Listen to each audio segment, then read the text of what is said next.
Halo guys, jumpa lagi dengan kami dalam tugas kepustakaan kimia. Di sini kami akan menjelaskan tentang sejarah kimia. Yuk teman-teman, kita sama-sama belajar tentang sejarah kimia dengan cara ditonton sampai habis ya.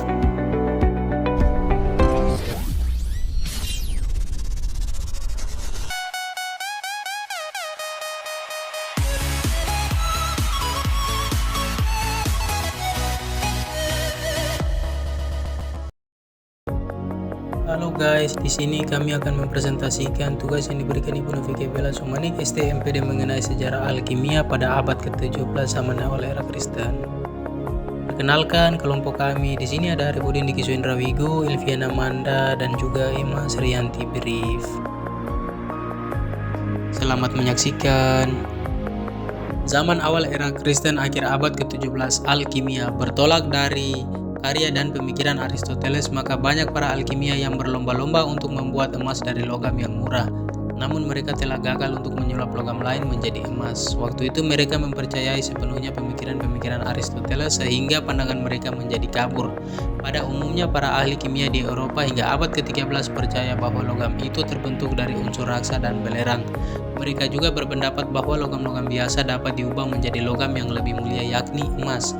Pendapat ini didasari oleh kepercayaan bahwa semua benda dibentuk oleh badan dan roh, seperti halnya manusia. Mereka telah melakukan penyulingan atau destilasi, yaitu memanaskan suatu zat cair hingga mendidih dan uap tersebut didinginkan hingga mengembun kembali. Dari hasil penyulingan tersebut, mereka berharap dapat memperoleh roh yang merupakan unsur utama dari suatu zat, yang dapat mereka gunakan untuk meningkatkan kemurnian suatu benda lain. Dengan pandangan ini, mereka percaya bahwa mereka akan dapat melakukan transmutasi terhadap logam biasa sehingga menjadi emas yang mereka anggap sebagai logam yang paling mulia. Di antara logam-logam yang mereka kenal hanyalah raksa yang dapat disuling. Karena itu, raksalah yang menjadi pusat perhatian dari ahli kimia pada masa itu. Pada tahun 1317, Paus John 22 mengeluarkan maklumat yang melarang dilakukan praktek alkimia. Menurut Albertus Magnus 1193 sampai 1280 berpendapat bahwa logam tidak lain adalah raksa dan belerang. Raksa mewakili air dan bumi, sedang belerang mewakili materi yang mudah terbakar. Ia menolak bahwa logam biasa dapat diubah menjadi logam mulia seperti emas. Menurut keyakinannya, hanyalah alam yang dapat mengubah benda-benda. Sedangkan menurut Roger Bacon 1214 sampai 1294 adalah seorang rahib Fransiskan berkebangsaan Inggris. Dalam bukunya Mirror of Alchemy, ia mengemukakan pendapatnya bahwa semua benda dalam alam semesta secara berkelanjutan mengalami proses menuju kepada keadaan sempurna. Adapun menurut Ramon Rolle 1232 sampai 1315 adalah seorang ahli filsafat, sastrawan, seniman, dan seorang ahli kimia. Ia percaya bahwa quintessences atau roh dari benda-benda dalam alam semesta dapat diisolasi dan dikonsentrasikan melalui proses penyulingan. Kemudian ilmuwan yang keempat yaitu Paracelsus yang lahir di Swiss pada tahun 1493 berpendapat bahwa alkimia adalah suatu pengetahuan yang mengubah bahan baku yang ada dalam alam ini menjadi produk yang berguna bagi kemanusiaan. Paracelsus terkenal karena dia mempelopori perombakan dalam sistem pengobatan. Ia menentang ajaran atau pendapat Galen dan Ibnu Sina. Dalam ilmu kedokteran, ia menitik beratkan pada penggunaan ilmu kimia untuk pengobatan atau farmasi. Ilmuwan yang kelima yaitu Robert Boyle berpendapat bahwa ilmu kimia harus dipelajari sebagai ilmu tersendiri dan tidak hanya digunakan sebagai pelengkap ilmu kedokteran atau untuk mencapai tujuan tertentu. misalnya untuk membuat emas seperti halnya para pengikut alkimia. Jauh sebelum para ilmuwan tersebut, dunia Islam telah mengalami perkembangan yang cukup pesat dalam ilmu pengetahuan, tak terkecuali dengan ilmu kimia. Ilmu kimia di kemudian hari berkembang dengan sangat pesat dan dikenal banyak orang. Tapi hanya sedikit yang tahu siapa sejatinya orang pertama yang menemukan ilmu eksakta tersebut.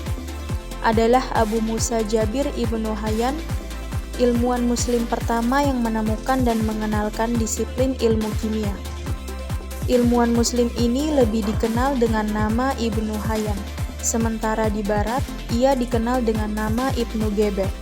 Ditemukannya kimia oleh Jabir ini membuktikan bahwa ulama di masa lalu tidak melulu melihat dalam ilmu-ilmu agama, tapi sekaligus juga menguasai ilmu-ilmu umum.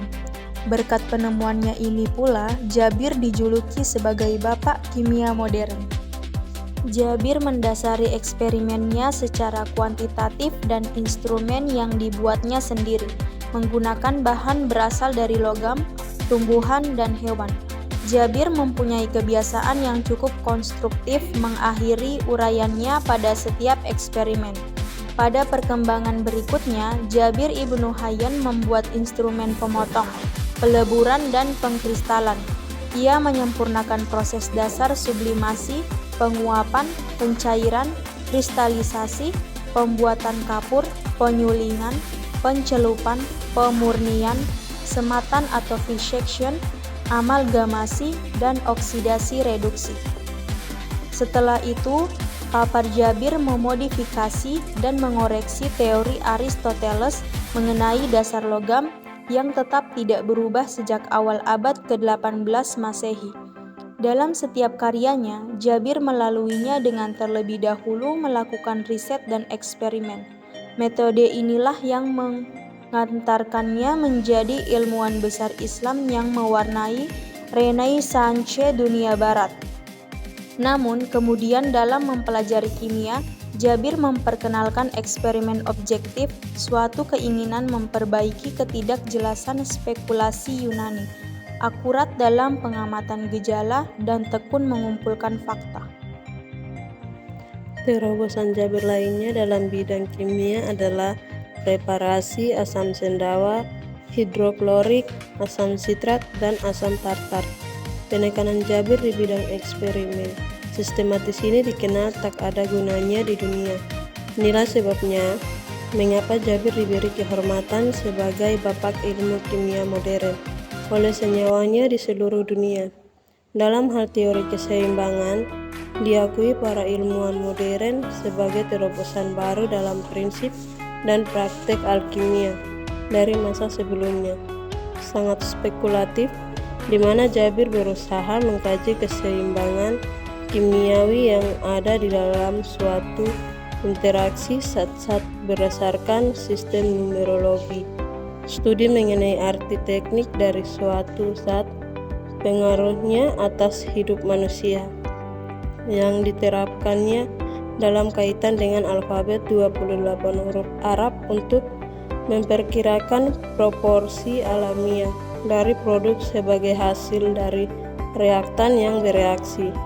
Sistem ini niscaya memiliki arti esoterik karena kemudian telah menjadi pendahulu penulisan jalannya reaksi kimia. Jelas dengan ditemukannya proses pembuatan asam anorganik oleh Jabir telah memberikan arti penting dalam sejarah kimia. Di antaranya adalah hasil penyulingan tawas, amonia klorida, potasium, nitrat, dan asam sulfurik. Berbagai jenis asam diproduksi pada kurun waktu eksperimen kimia yang merupakan bahan material berharga untuk beberapa proses industrial.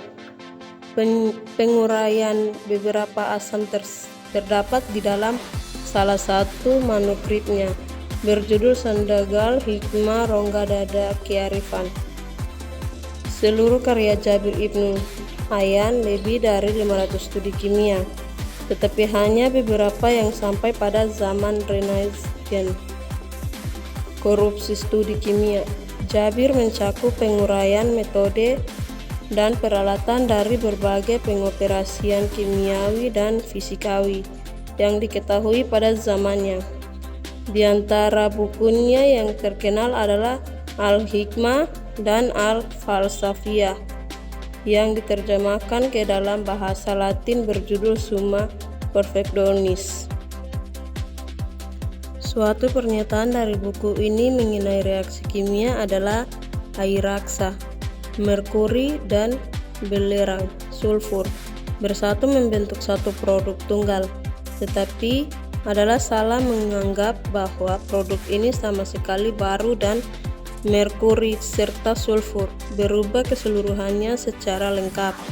Yang benar adalah bahwa keduanya mempertahankan karakteristik alaminya, dan segala yang terjadi adalah sebagian dari kedua bahan itu berinteraksi dan bercampur sedemikian rupa sehingga tidak mungkin membedakannya secara seksama.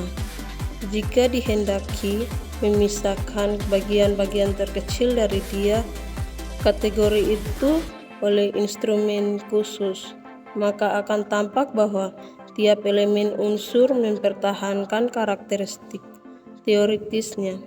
Hasilnya adalah suatu kombinasi kimiawi antara unsur yang terdapat dalam keadaan keterkaitan permanen tanpa perubahan karakteristik dari masing-masing unsur. Yang berikut adalah ide-ide eksperimen Jabir itu sekarang lebih dikenal atau dipakai sebagai dasar untuk mengklasifikasi unsur-unsur kimia, utamanya pada metal atau non-metal, dan penguraian zat kimia. Dalam bidang ini, ia merumuskan 3 tipe berbeda dari zat kimia berdasarkan unsur-unsurnya. Yang pertama adalah air spirits, yakni yang mempengaruhi penguapan pada proses pemanasan, seperti pada bahan camphor, arsenik, dan amonium klorida. Yang kedua adalah metal, seperti pada emas, perak, timah, tembaga, dan besi. Yang ketiga adalah bahan campuran yang dapat dikonversi menjadi semacam bubuk. Sekian dan terima kasih.